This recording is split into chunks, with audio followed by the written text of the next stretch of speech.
ജയ രാമ രാമ ജയ രാമ രാമ ജയ രാമ രാമ. നമസ്കാരം. സീതാദേവി കാട്ടിലേക്ക് പോകുവാൻ തീരുമാനിച്ചു. ആ തീരുമാനം ശ്രീരാമദേവൻ സഹോദരന്മാരോട് പറഞ്ഞപ്പോൾ അവർ വളരെ അധികം വിഷമത്തോടു കൂടിയാണ് അത് ശ്രവിച്ചതും പ്രതികരിച്ചതും. പെട്ടെന്ന് ശത്രുഘ്നൻ അതിനിടെ ചോദിച്ചു, കൈകേയി മാതാവും തോഴി മന്ധരയും പുതിയതായി എന്തെങ്കിലും പ്രശ്നമുണ്ടാക്കിയോ എന്ന് ചോദിക്കുകയും ചെയ്തു എൻ്റെ. അപ്പോഴാണ് ശ്രീരാമദേവൻ അതിന് കാരണമായ വിശേഷങ്ങൾ പറഞ്ഞത്. ഇവർ മൂവരും വാസ്തവത്തിൽ വളരെ ക്രോധത്തിലായിരുന്നു. ഇങ്ങനെ അപവാദം പറഞ്ഞു സീതാദേവിയുടെ മനസ്സ് വേദനിപ്പിച്ച വ്യക്തിയെയും കുടുംബത്തെയും ഇല്ലായ്മ ചെയ്യണം എന്ന നിലയിൽ പോലും ചിന്തിച്ചു, അഭിപ്രായപ്പെട്ടു. പക്ഷേ ശ്രീരാമദേവൻ അതിന് സീതാദേവിയുടെ മറുപടിയാണ് ഇവർക്ക് നൽകിയത്.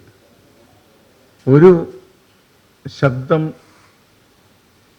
തടഞ്ഞതുകൊണ്ട് മാത്രമായില്ലല്ലോ, വീണ്ടും വീണ്ടും ആളുകൾ സംസാരിച്ചു കൊണ്ടേയിരിക്കുമെന്നുള്ള ദേവിയുടെ അഭിപ്രായം ശ്രീരാമദേവൻ ആവർത്തിച്ചു. ദേവിയുടെ അഭിപ്രായം ഇതാണ്, അതുകൊണ്ട് അത് നമുക്ക്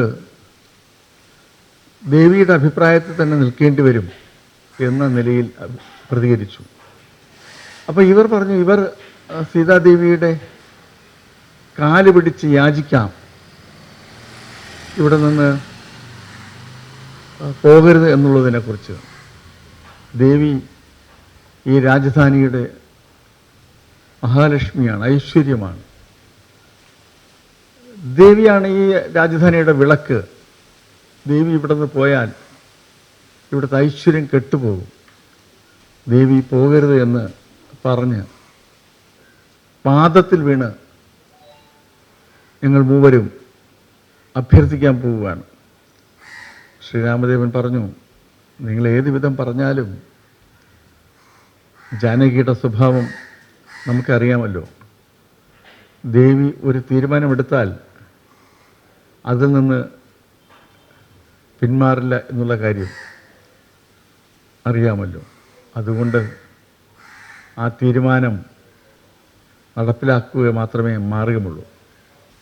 അപ്പോൾ ഭരതൻ പൊട്ടിക്കരഞ്ഞുകൊണ്ട് പറഞ്ഞു, എപ്പോഴും ദുഃഖം പേറി നടക്കേണ്ടുന്ന ഒരവസ്ഥയിലാണല്ലോ നമ്മുടെയൊക്കെ ജീവിതം എന്നിങ്ങനെ പറഞ്ഞു ഭരതൻ പൊട്ടിക്കരയുകയുണ്ടായി. ലക്ഷ്മണൻ പറഞ്ഞു, ദേവിയെ പിരിഞ്ഞിരിക്കുമ്പോഴുണ്ടാകുന്ന ദുഃഖം നാം നേരിട്ട് അനുഭവിച്ചതാണ്. വനയാത്രക്കിടയിൽ ഒരു വർഷകാലം ദേവി ഇല്ലാതിരുന്നപ്പോൾ ശ്രീരാമദേവനുണ്ടായ ദുഃഖം നാം നേരിട്ട് കണ്ട ആ വേദന അനുഭവിച്ചതാണ്. ദേവനിതെങ്ങനെ സഹിക്കാൻ കഴിയും എന്നുള്ളതിനെക്കുറിച്ച് ഓർത്ത് ലക്ഷ്മണനും പൊട്ടി കരയുന്നുണ്ടായിരുന്നു. ശ്രീരാമദേവൻ അവരെ സാന്ത്വനിപ്പിച്ചുകൊണ്ട് പറഞ്ഞു, എന്തായാലും സംഭവിക്കേണ്ടത് സംഭവിച്ചുകൊണ്ടിരിക്കുന്നു. ദേവി വനത്തിൽ പോകാൻ തീരുമാനിച്ചിരിക്കുകയാണ്. ദേവിയെ നാളെ പുലർകാലെ തന്നെ വനാന്തരത്തിലേക്ക് വാൽമീകി ആശ്രമത്തിന് സമീപം കൊണ്ടുചെന്നാക്കുക. നാം ലക്ഷ്മണനെ ആ ഉത്തരവാദിത്വം ഏൽപ്പിക്കുന്നു. ഇത് നമ്മുടെ കൽപ്പനയാണ്. കൂടുതൽ ഇതിനെക്കുറിച്ച് ചർച്ചകളൊന്നും നടത്താതെ അവിടെ അവസാനിപ്പിച്ച് ശ്രീരാമദേവൻ വിങ്ങുന്ന വിറയാർന്ന ചുണ്ടുകളോടെ സംസാരം അവസാനിപ്പിച്ച് അവിടെ നിന്നും ദേവൻ്റെ കിടപ്പറയിലേക്ക് നടന്നുപോയി. അന്ന് രാത്രി ശ്രീരാമദേവൻ ഉറങ്ങാൻ കഴിഞ്ഞില്ല. സീതാദേവിയുടെയും കാര്യം മറ്റൊന്നായിരുന്നില്ല. സീതാദേവിയും ശ്രീരാമദേവൻ അനുഭവിക്കേണ്ടി വരുന്ന വിരഹ ദുഃഖത്തെക്കുറിച്ച് ഓർത്ത് മറിഞ്ഞും തിരിഞ്ഞുമൊക്കെ കിടന്നിരുന്നു. പിറ്റേന്ന് പ്രഭാതമായപ്പോൾ അതിരാവിലെ തന്നെ ലക്ഷ്മണൻ സീതാദേവിയെ മുഖം കാണിച്ചു. ലക്ഷ്മണൻ പറഞ്ഞു, സുമന്ത്രർ തേര് ഒരുക്കിയിട്ടുണ്ട് ദേവിക്ക് യാത്രയാകുവാൻ എന്ന വിശേഷം പറഞ്ഞു. സീതാദേവി എല്ലാവരോടുമായി യാത്ര പറഞ്ഞു. വനത്തിൽ പോയി ആശ്രമത്തിൽ താമസിക്കുമ്പോൾ അവിടെയുള്ള ആശ്രമവാസികളായ ആൾക്കാർക്ക് കൊടുക്കുവാനുള്ള വിവിധങ്ങളായ സമ്മാന വസ്തുക്കൾ ഒപ്പം എടുത്തുകൊണ്ട് തേരിലേക്ക് കയറി. ശ്രീരാമൻ ദേവനോടും എല്ലാവരോടും ദേവി യാത്ര പറഞ്ഞു. മാതാക്കളായ കൗസല്യയോടും കൈകേയി മാതാവിനോടും സുമിത്രാ മാതാവിനോടും ഒക്കെ തന്നെ സീതാദേവി യാത്ര പറഞ്ഞു. അവരെല്ലാവരും പൊട്ടിക്കരഞ്ഞുകൊണ്ടാണ് സീതാദേവി യാത്ര അയച്ചത്. കൈകേയിയുടെ തോഴി മന്ധര പോലും നിർത്താനാവാത്ത നിലയിലുള്ള വിങ്ങലോടെ പൊട്ടിക്കരച്ചിലൂടെയാണ് സീതാദേവിയെ യാത്ര അയക്കുവാൻ തയ്യാറായത്. അത്തരത്തിൽ ശോകമുഖമായ അന്തരീക്ഷത്തിൽ അയോധ്യ രാജധാനി അക്ഷരാർത്ഥത്തിൽ സ്തംഭിച്ചു നിൽക്കുകയാണ്. യാതൊരു ചലനവുമില്ലാതെ ഒരീച്ച പോലും അനങ്ങാത്ത നിലയിൽ എല്ലാം ദുഃഖമയമായ അന്തരീക്ഷം. പ്രകൃതി പോലും കരയുന്ന പോലെ. പക്ഷികൾ ചിലയ്ക്കുന്നുണ്ടായിരുന്നില്ല. മന്ദമാരുതൻ സാധാരണ വീശിയടിക്കുന്ന ആ മന്ദമാരുതൻ പോലും അന്ന് നിശ്ചലമായി നിൽക്കുന്നത് പോലെ അനുഭവപ്പെട്ടു. പ്രകൃതി പോലും ഏറെ ദുഃഖത്തോടെ ഇങ്ങനെ ഈ കാഴ്ച കാണുന്നതായി അനുഭവപ്പെട്ടു. ഒരു ജീവജാലങ്ങളും ആരും ഒന്നും മിണ്ടുന്നില്ല. എല്ലാവരും ദുഃഖത്തിലാണ്.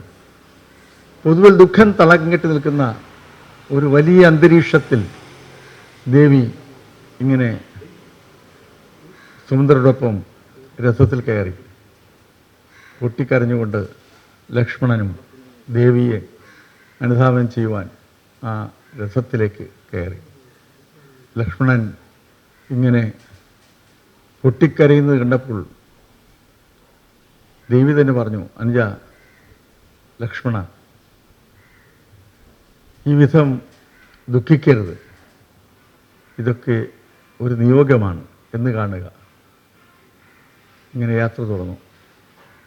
യാത്ര തുടർന്ന് ഗംഗാനദിയുടെ തീരത്തെത്തിയ സന്ധ്യാസമയത്ത് സുമന്ത്രർ പറഞ്ഞു, ഇവിടെ ഇന്ന് തങ്ങാം. അങ്ങനെ ആ ഗംഗാനദിയുടെ തീരത്ത് ആ ദിവസം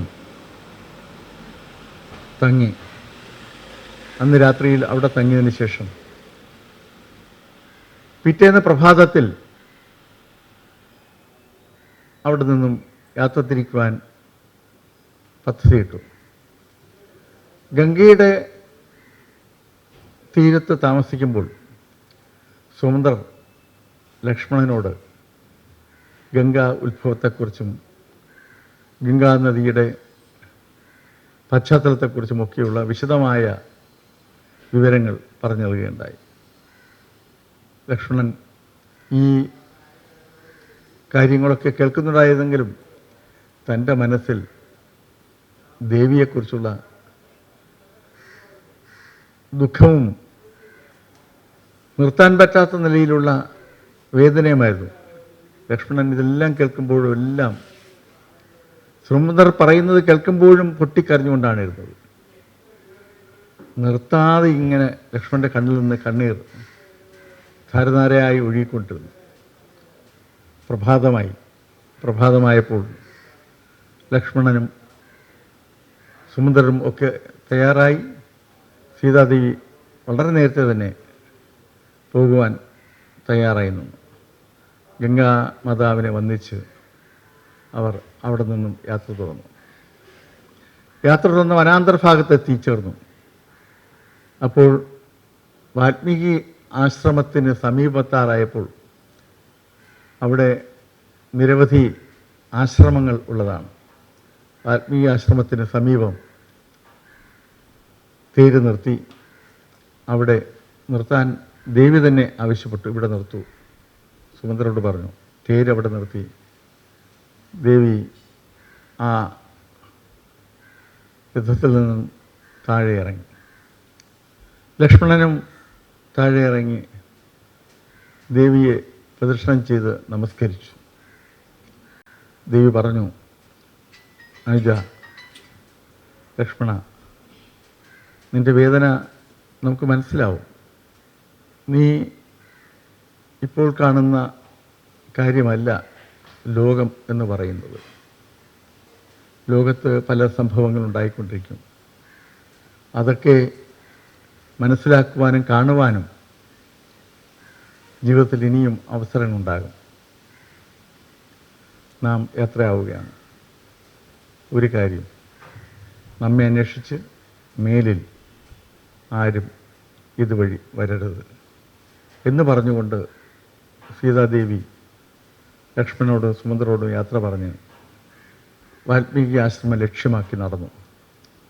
ലക്ഷ്മണൻ രഥത്തിൽ നിന്നുകൊണ്ട് സീതാദേവി പോകുന്ന വഴി നോക്കി നിന്നു. കുറച്ച് കഴിഞ്ഞപ്പോൾ വാൽമീകി ആശ്രമത്തിൽ നിന്നും ചില മുനികുമാരന്മാർ ഇറങ്ങി വരുന്നതും കുറച്ച് കഴിഞ്ഞപ്പോൾ ഋഷീശ്വരനായ വാൽമീകി ഇറങ്ങി വരുന്നതും കണ്ടു. ലക്ഷ്മണൻ കുറച്ചകലെയായി നിർത്തിയിട്ട രഥത്തിൽ നിന്നുകൊണ്ടാണ് ഇത് നോക്കി ഉറപ്പാക്കിയതിന് ശേഷം മെല്ലെ യാത്ര തുടർന്നത്. അയോധ്യയിലേക്കുള്ള മടക്കയാത്രയിൽ ലക്ഷ്മണൻ്റെ കരച്ചിലിന് യാതൊരു കുറവും വന്നില്ല. ലക്ഷ്മണൻ ഇങ്ങനെ പൊട്ടി കരയുന്നത് കണ്ട് സുമന്ത്രർ ലക്ഷ്മണനോട് പറഞ്ഞു, ലക്ഷ്മണ, ഇത് വിധിയാണ്.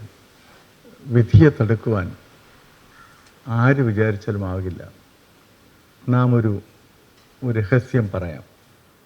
ആരോടും പറയരുത് എന്ന് നമ്മോട് ദശരഥ മഹാരാജാവ് പറഞ്ഞ കാര്യമാണ് നാം പറയാൻ പോകുന്നത്. അപ്പോൾ അതെന്താണെന്ന് അറിയുവാൻ ലക്ഷ്മണന് താല്പര്യമായി. സുന്ദർ പറഞ്ഞു, ദശരഥ മഹാരാജാവിന്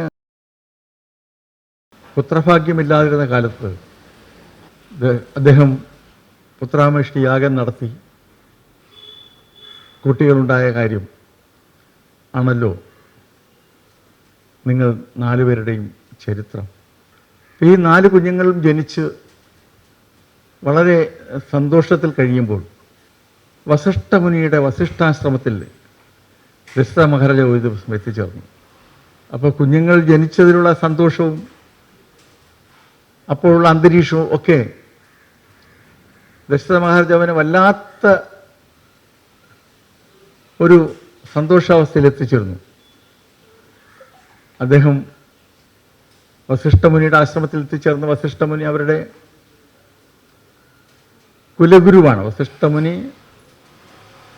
ആണ് ദശരഥനെ പോലും വളർത്തിക്കൊണ്ടുവന്ന മഹാഗുരു. അപ്പോൾ ആ വസിഷ്ഠമുനിയുടെ ആശ്രമത്തിൽ എത്തിച്ചേരുമ്പോൾ വസിഷ്ഠമുനിക്ക് കൊടുക്കുവാനായി, ആ മഹർഷിക്ക് സമർപ്പിക്കുവാനായി ധാരാളം സമ്മാനങ്ങളുമായിട്ടാണ് ദശരഥ മഹാരാജാവ് അവിടെ എത്തിച്ചേർന്നത്. അവിടെ എത്തിച്ചേരുമ്പോൾ അത്രി മഹർഷിയുടെ പുത്രനായ ദുർവാസാവ് അവിടെ വന്നു. ദുർവാസാവിനെ കണ്ടപ്പോൾ ദശരഥ മഹാരാജാവിന് വളരെ സന്തോഷമായി. സപ്തർഷികളിൽ പ്രധാനിയായ അത്രി മഹർഷിയുടെ പുത്രൻ ദുർവാസാവിനെ കണ്ടപ്പോൾ ദശരഥ മഹാരാജാവ് തനിക്ക് പിറന്ന 4 പുത്രന്മാരെക്കുറിച്ചും തൻ്റെ കുടുംബവിശേഷങ്ങളെക്കുറിച്ചുമൊക്കെ വളരെ സന്തോഷത്തോടുകൂടി ദുർവാസാവ് മഹർഷിയോട് പറഞ്ഞു. ദുർവാസാവ് ഇതെല്ലാം കേട്ട് അദ്ദേഹത്തിൻ്റെ സന്തോഷം പ്രകടിപ്പിച്ചു. അപ്പോൾ ദശരഥ മഹാരാജാവ് ചോദിച്ചു, നമ്മുടെ മൂത്ത മകൻ രാമനാണ്, പുണർത നക്ഷത്രത്തിൽ ജനിച്ച കുട്ടി ശ്രീരാമനെയാണ് നാം ചക്രവർത്തിയായി കാണുന്നത്, മനസ്സിൽ കാണുന്നതും ആകേണ്ടതും. ശ്രീരാമൻ്റെ ജാതകം ഒന്ന് നോക്കി പറയാമോ എന്ന് ചോദിച്ചു. അപ്പോൾ ദുർവാസാവ് മഹർഷി പറഞ്ഞു, സ്വാഭാവികമായും ശ്രീരാമനാണല്ലോ ചക്രവർത്തി. പക്ഷേ ശ്രീരാമൻ്റെ ജാതകപ്രകാരം ശ്രീരാമന് രാജ്യം കുറഞ്ഞാൽ ഉപേക്ഷിച്ച് വനത്തിൽ കഴിയേണ്ടി വരും. അതുപോലെ തന്നെ വനത്തിൽ വെച്ച് ഭാര്യയെ നഷ്ടപ്പെടും, ഭാര്യയെ വീണ്ടെടുക്കും. കാലങ്ങൾ കഴിഞ്ഞ് അയോധ്യയിലെ ചക്രവർത്തിയായി ഭരിക്കും. അയോധ്യയിൽ ചക്രവർത്തിയായി ഭരിക്കുന്ന കാലഘട്ടത്തിൽ വീണ്ടും ഭാര്യയെ നഷ്ടപ്പെടും. ഭാര്യ കാനനവാസത്തിന് പോകും. ഇത് ശ്രീരാമദേവൻ്റെ ജാതകവശാൽ ഉള്ള കാര്യമാണ്. ശ്രീരാമൻ്റെ ജാതകത്തിൽ ഈ വിധമുണ്ട്. ജാതകവശാൽ കാണുന്ന കാര്യം ഇതാണ് എന്നിങ്ങനെ പറഞ്ഞു. ഇത് പറഞ്ഞപ്പോൾ ദശരഥ മഹാരാജാവ് ചോദിച്ചു, കാനനവാസത്തിന് പോകും. അവർക്ക് കുട്ടികൾ? ദുർവാസാവ് മഹർഷി പറഞ്ഞു, 2 പുത്രന്മാരുണ്ടാകും. വളരെ ശ്രേഷ്ഠന്മാരായ പുത്രന്മാരായിരിക്കും അവർക്കുണ്ടാവുക. ഈ വിധം പറഞ്ഞ് ദുർവാസാവ് മഹർഷി ശ്രീരാമനെക്കുറിച്ചുള്ള ജാതക പ്രവചനം അവിടെ നിർത്തി. മടങ്ങുമ്പോൾ സുമന്ത്രർ ദശരഥ മഹാരാജാവിനോട് ദുർവാസാവ് മഹർഷി എന്തെങ്കിലും പ്രത്യേകിച്ച് കാര്യങ്ങൾ പറഞ്ഞു എന്ന് ചോദിച്ചപ്പോൾ ദശരഥ മഹാരാജാവ് പറഞ്ഞു, പുറത്തു പറയരുത്. ശ്രീരാമനെക്കുറിച്ച് ഇതാണ് ജാതകവിധി. ദുർവാസാവ് മഹർഷി പറഞ്ഞിരിക്കുകയാണ്. ഇത് കേട്ടപ്പോൾ ലക്ഷ്മണൻ പറഞ്ഞു, ഇപ്പോൾ അങ്ങ് പറയുന്നത് നമുക്ക് വിശ്വസിക്കാനാവുന്നില്ല. അപ്പോൾ സുമന്ത്രർ പറഞ്ഞു, ലക്ഷ്മണകുമാരൻ്റെ ദുഃഖം സഹിക്കാൻ കഴിയുന്നില്ല എനിക്ക്. ലക്ഷ്മണകുമാരൻ ഈ വിധം പൊട്ടിക്കരയുന്നത് കൊണ്ടാണ് ഞാൻ ഈ സത്യം, നമുക്കറിയുന്ന സത്യം ഇവിടെ ഇപ്പോൾ പറയാൻ തയ്യാറായത്. അപ്പോൾ ലക്ഷ്മണൻ ചോദിച്ചു, ശ്രീരാമദേവൻ വേറെ വിവാഹം കഴിക്കും? സുമന്ത്രർ പറഞ്ഞു, ഒരു കാരണവശാലും ശ്രീരാമദേവൻ മറ്റൊരു വിവാഹം കഴിക്കില്ല. സീതാദേവിക്കും മറ്റൊരു വിവാഹമില്ല. അപ്പോൾ കുട്ടികൾ? ലക്ഷ്മണൻ ചോദിച്ചു. സുമന്ത്രർ പറഞ്ഞു, അതുകൊണ്ട് നമുക്ക് തോന്നുന്നു ഇപ്പോൾ സീതാദേവി ഗർഭിണിയായിരിക്കുമെന്ന്. പെട്ടെന്ന് ലക്ഷ്മണൻ ചോദിച്ചു, ഗർഭിണിയോ? ആ ഗർഭിണിയാണെന്നുള്ള വിവരം ദേവിക്കറിയില്ലേ? ദേവി ആ വിവരം ദേവനോട് പറഞ്ഞില്ലല്ലോ. അപ്പോൾ സുഭദ്ര പറഞ്ഞു, ദേവി അറിഞ്ഞിട്ടുണ്ടാവില്ല,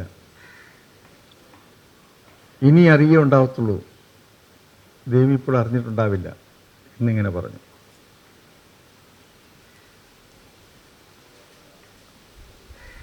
തുടർന്ന് സുഭദ്ര പറഞ്ഞു, ചില സ്ത്രീകളുടെ സ്വഭാവം അവർ ഗർഭിണികളാകുമ്പോൾ വളരെ വ്യത്യാസപ്പെടും. അത് നാം ഇവിടെ സീതാദേവിയിലും കാണുകയുണ്ടായി. സീതാദേവി ഒരിക്കലും ഈ വിധം പ്രതികരിക്കുകയും ഇങ്ങനെ പെരുമാറുകയും ചെയ്യുന്നത് നാം കണ്ടിട്ടേയില്ല. വളരെ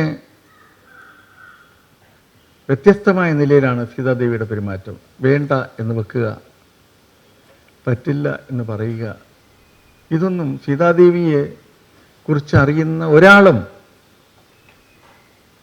വിശ്വസിക്കാത്ത കാര്യമാണ്. പക്ഷേ സീതാദേവിയുടെ പെരുമാറ്റം ഇന്ന് നാം കാണുമ്പോൾ സീതാദേവിയുടെ സ്വഭാവത്തിൽ കൃത്യമായ മാറ്റമുണ്ട്. നിശ്ചയമായും സീതാദേവി ഗർഭിണിയായിരിക്കും എന്നിങ്ങനെ സുമന്ത്രൻ പറഞ്ഞു. എന്നിട്ട് സുമന്ത്രൻ മറ്റൊരു കഥ കൂടി പറഞ്ഞു. സീതാദേവിക്ക് ഒരു ശാപമുണ്ട്. ആ ശാപം ഒരുപക്ഷെ ഇങ്ങനെയായിരിക്കും ഫലിക്കുക. അപ്പം അതെന്താണ് എന്ന് ലക്ഷ്മണൻ ചോദിച്ചപ്പോൾ പറഞ്ഞു, മിഥിലയിൽ ജാനകിയെ വളർന്നു വരുന്ന കാലഘട്ടത്തിൽ ഒരു ദിവസം 2 ചെറു പക്ഷികൾ അവിടെ ചെന്നിരുന്ന് പാട്ടുപാടി കഥ പറയാൻ തുടങ്ങി. 2 ചെറു പക്ഷികൾ ഇങ്ങനെ പാട്ടുപാടി കഥ പറയുന്നത് കേട്ടപ്പോൾ മൈഥിലിക്ക്, സീതയ്ക്ക് വളരെ സന്തോഷം തോന്നി. സീത ഇങ്ങനെ കൗതുകപൂർവ്വം അത് കേട്ടുകൊണ്ടിരുന്നു. ആ പക്ഷികൾ പാടി പറയുന്നത് മൈഥിലി എന്ന രാജകുമാരിയെക്കുറിച്ചും ജനകൻ എന്ന രാജാവിനെക്കുറിച്ചും രാമനെക്കുറിച്ചുമൊക്കെയാണ്. രാമൻ സീതയെ കല്യാണം കഴിക്കുമെന്നും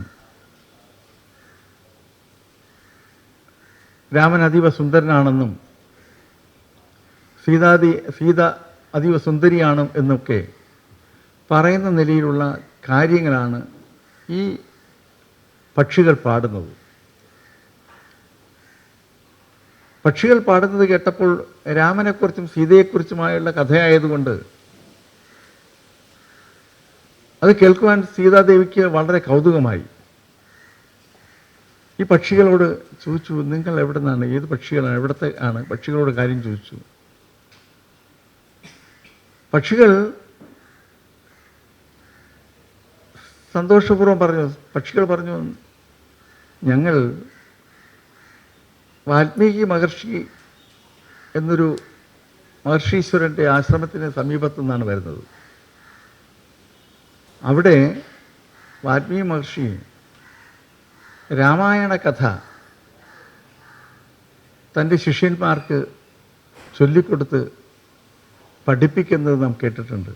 അത് കേട്ടാണ് നാം ഈ പാട്ട് പഠിച്ചത് എന്ന് പറഞ്ഞു. അപ്പോൾ സീതാദേവിക്ക് വീണ്ടും വീണ്ടും കേൾക്കാൻ മോഹം. രാമനെക്കുറിച്ചും സീതയെക്കുറിച്ചും ഇങ്ങനെ പറയുന്നത് കേൾക്കാൻ മോഹം. അപ്പോൾ വീണ്ടും വീണ്ടും പല പ്രാവശ്യം ഈ പക്ഷികളോട് സീതാദേവി ഇങ്ങനെ ചോദിച്ചപ്പോൾ പക്ഷികൾ ചോദിച്ചു, നിങ്ങൾ ആരാണ്? വീണ്ടും വീണ്ടും ചോദിക്കും, നിങ്ങൾ ആരാണ്? അപ്പോൾ സീതാദേവി പറഞ്ഞു, നാം സീതയാണ്, നമ്മെ കല്യാണം കഴിക്കുവാൻ രാമൻ വരുമല്ലേ? അപ്പോൾ ഇതിങ്ങനെ കേട്ടപ്പോൾ ഉണ്ടായ സന്തോഷം കാരണം സീതാദേവി അതിലെ പെൺപക്ഷിയെ പിടിച്ച് അവിടെ കൂട്ടിലാക്കാൻ ശ്രമിച്ചു. ഇതിവിടെ നിൽക്കട്ടെ, ഇത് നമുക്ക് നമ്മുടെ കൂടെ വേണം, നാം വളരെ സന്തോഷത്തോടു കൂടി ഇതിനെ നോക്കണം, നമുക്ക് ഈ പക്ഷിയോട് നമുക്ക് താല്പര്യമാണ്, പക്ഷി നമുക്കേറെ പ്രിയപ്പെട്ടതാണ്, ഇവിടെ നിൽക്കട്ടെ എന്ന് പറഞ്ഞു. ഒരു ബുദ്ധിമുട്ടും വരുത്താതെ നാം നോക്കിക്കൊള്ളാമെന്ന് പറഞ്ഞു. അപ്പോൾ പക്ഷികൾ പറഞ്ഞു, നാം കാട്ടിലും മേട്ടിലും പറന്നടക്കുന്ന കൂട്ടത്തിൽപ്പെട്ട ജീവികളാണ്. നമുക്കിങ്ങനെ എത്ര സൗകര്യമുള്ള കൂട്ടിലായാലും കൂടുകൂടാണ്, നമുക്കത് ബുദ്ധിമുട്ടാണ്, നമ്മെ പോകാൻ അനുവദിക്കണം എന്ന നിലയിൽ പറഞ്ഞു. അപ്പോൾ സീതാദേവിയുടെ ഒരു സ്വഭാവമാണല്ലോ ഈ ജീവികളോടുള്ള പ്രത്യേക താല്പര്യം. മുൻപ് കാനനവാസകാലത്ത് പഞ്ചവടിയിൽ വെച്ച് പൊന്മാനെ കണ്ടപ്പോൾ പൊന്മാൻ വേണമെന്ന് ആഗ്രഹിച്ചതും ഈ ജീവികളോടുള്ള ദേവിയുടെ വലിയ താല്പര്യമാണ്. അപ്പോൾ ഈ ജീവിയെ, ഈ പക്ഷിയെ സീതാദേവി വിട്ടുകൊടുക്കാൻ തയ്യാറായില്ല. സീത അന്ന് കൊച്ചുകുട്ടിയാണ്, വിട്ടുകൊടുക്കാൻ തയ്യാറായില്ല. അപ്പോൾ ഈ ആൺപക്ഷി പറഞ്ഞു, ഈ പെൺപക്ഷി ഇപ്പോൾ ഗർഭിണിയാണ്, ഇതിൻ്റെ പ്രസവം കഴിഞ്ഞിട്ട് ഞാനിവിടെ കൊണ്ടാക്കാം എന്നിങ്ങനെ പറഞ്ഞു. അപ്പോൾ സീതാദേവി വിട്ടുകൊടുക്കാൻ തയ്യാറായില്ല. അപ്പോൾ ആ ആൺപക്ഷി ശപിച്ചുകൊണ്ട് പറഞ്ഞു, ഇതേപോലെ ഗർഭിണിയായിരിക്കുമ്പോൾ ഭർത്താവിനെ പിരിഞ്ഞ് താമസിക്കേണ്ടി വരും സീതയ്ക്കും എന്നിങ്ങനെ ആൺപക്ഷി ശപിച്ചു. ആൺപക്ഷി അവിടെ നിന്ന് പറന്നുപോയി. ആൺപക്ഷി പറന്നുപോയപ്പോൾ ആ വേദന കൊണ്ട് പെൺപക്ഷി, ഗർഭിണിയായ പെൺപക്ഷി സീതയെ ശപിച്ചുകൊണ്ട് സ്വന്തം ജീവൻ വെടിഞ്ഞു. അപ്പം ഇതൊരു ശാപമുണ്ട് ദേവിക്ക്. ഗർഭിണിയായിരിക്കുമ്പോൾ ഭർത്താവിൽ നിന്ന് അകന്നു കഴിയണമെന്ന്. അതാണ് ഇപ്പോൾ സംഭവിച്ചത് എന്ന് തോന്നുന്നു.